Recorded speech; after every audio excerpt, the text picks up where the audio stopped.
My dear friends, welcome in vision chemistry classes. आज की class में हम बायोलॉजी के एक क्वेश्चन के बारे में पढ़ेंगे, टेस्ट क्रॉस। टेस्ट क्रॉस जिसे परीक्षण संकरण या टेस्ट संकरण कहते हैं। ठीक है, तो टेस्ट क्रॉस के बारे में पढ़ेंगे। ध्यान रखें आप लोग, ये जो टेस्ट क्रॉस है एग्जाम के लिए बहुत इंपॉर्टेंट है, एग्जाम में आएगा ये, इसलिए इसे जरूर सीख लेंगे। बहुत ही इजी ट्रिक से इसे बता रहा हूं, आसानी से इसे सीख सकते हैं। तो ध्यान रखें, एग्जाम में ये आएगा, जरूर सीखें। ओके, तो देखते हैं टेस्ट क्रॉस और परीक्षण संकरण के बारे में। इसके पहले जिन लोग मेरे चैनल में नए हो तो चैनल को जरूर सब्सक्राइब कर लिया करिए और देखते हैं टेस्ट क्रॉस का डिटेल। ओके, तो देखिए यहाँ पर क्वेश्चन क्या है, टेस्ट क्रॉस क्या है, व्हाट इज टेस्ट क्रॉस। तो यहाँ पर देखें क्या होता है टेस्ट क्रॉस, कैसे बोला जाएगा कि टेस्ट क्रॉस किसे कहते हैं या किस काम के लिए टेस्ट क्रॉस का इस्तेमाल किया जाता है। ठीक है, तो यहाँ पर देखें टेस्ट क्रॉस क्या है। तो crossing of F1 individuals, crossing of F1 individual. ध्यान देंगे, जो F1 जनरेशन ऑब्टेन होती है वहां पर देखेंगे क्रॉसिंग ऑफ F1 जनरेशन, ये कह सकते हैं crossing of F1 individual having dominant phenotype. क्या हो, हैविंग डोमिनेंट फिनोटाइप। कहने का मतलब उसमें एक कैरेक्टर दिख रहा हो और दूसरा कैरेक्टर ना दिख रहा हो।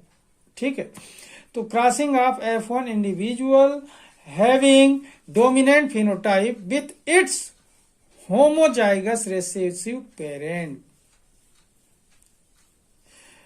तो ये जो F1 इंडिविजुअल डोमिनेंट फिनोटाइप है उसका क्रॉस होमोजाइगस रिसेसिव पेरेंट से किया जाता है, तब बोला जाता है इसे टेस्ट क्रॉस। कहने का मतलब क्या हुआ, जो F1 जनरेशन में डोमिनेंट फिनोटाइप ऑब्टेन होते हैं उसका क्रॉस होमोजाइगस रिसेसिव पेरेंट से होगा तो कहेंगे टेस्ट क्रॉस। मतलब टेस्ट क्रॉस किसके बीच में हो रहा है, F1 individual dominant phenotype and homozygous recessive parent के बीच। मतलब cross between individual of F1 dominant phenotype and homozygous recessive parent is called test cross. The test cross is used to determine whether individuals exhibiting dominant character are homozygous और heterozygous. ये पता करने के लिए कि ये जो कैरेक्टर होंगे होमोजाइगस होंगे या हेट्रोजाइगस होंगे, इसकी जांच करने के लिए टेस्ट क्रॉस का इस्तेमाल किया जाता है। तो ध्यान दें, once again, crossing of F1 individual having dominant phenotype with its homozygous recessive parent is called test cross. The test cross is used to determine whether individuals exhibiting dominant character are homozygous और heterozygous।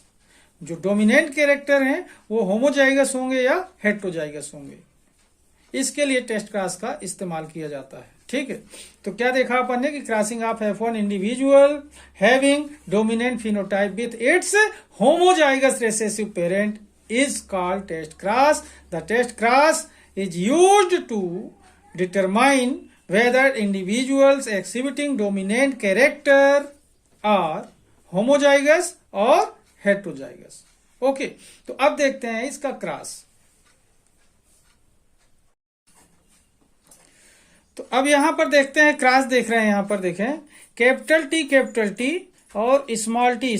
तो ये जो capital T है ये pure टाल plant के लिए है, शुद्ध लंबे पौधे, प्योर टाल प्लांट। ठीक है, स्मॉल टी प्योर ड्वार्फ यानी बौने पौधों के लिए है। ठीक है, तो सबसे पहले क्या होगा, इसमें गैमेटोजेनेसिस होगा, गैमेटोजेनेसिस, गैमिट्स फॉर्म होंगे। तो कैपिटल टी यानी प्योर टाल प्लांट का जो गैमिट होगा कैपिटल टी होगा, और जो प्योर ड्वार्फ होंगे उसका गैमिट बनेगा स्मॉल टी। तो टाल का क्या बना, कैपिटल टी, और ड्वार्फ का क्या बना, स्मॉल टी। तो ये क्या हो गए, कैपिटल टी और स्मॉल टी क्या हो गए, ये गैमिट्स हो गए। और इन दोनों के बीच में जब क्रॉस हुआ तो क्या हो गया, कैपिटल टी स्मॉल टी बना जो ये F1 जनरेशन के लिए है। तो ये F1 जनरेशन जो यहाँ पर बनी, कैपिटल टी और स्मॉल टी वाली जो जनरेशन है, ये ऑल टॉल जितने भी प्लांट हैं ये कैपिटल टी और स्मॉल टी वाले होंगे, और ये सभी के सभी क्या होंगे, लंबे होंगे, हाइब्रिड टॉल होंगे। क्या होंगे, हाइब्रिड टॉल होंगे।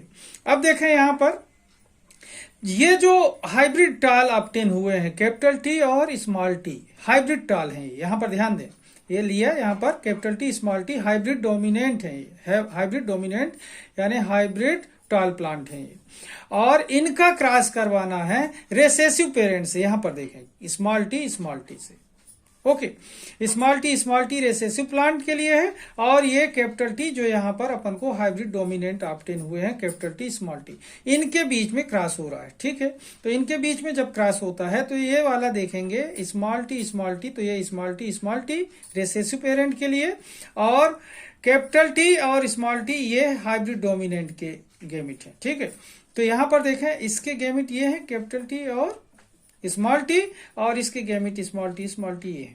तो इनके बीच में जब क्रॉस होता है तो यहाँ पर देखना ये कैपिटल टी और ये स्मॉल टी मिलकर कैपिटल टी स्मॉल टी बना लेते हैं, फिर ये कैपिटल टी और ये स्मॉल टी मिलकर कैपिटल टी और स्मॉल टी बना लेते हैं।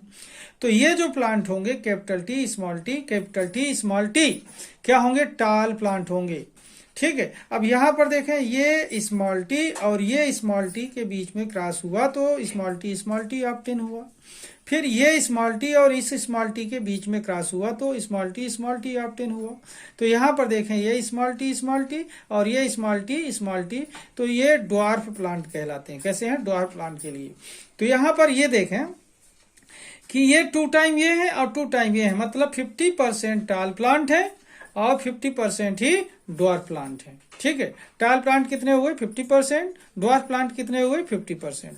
तो इस तरीके से आप इस क्रॉस को दिखा सकते हैं, किसके लिए, टेस्ट क्रॉस के लिए। टेस्ट क्रॉस आपको समझ आया होगा कि जो F1 जनरेशन का डोमिनेंट हाइब्रिड है ये, इसका क्रॉस रेसेसिव पेरेंट से अगर होगा तो वो कहलाएगा टेस्ट क्रॉस।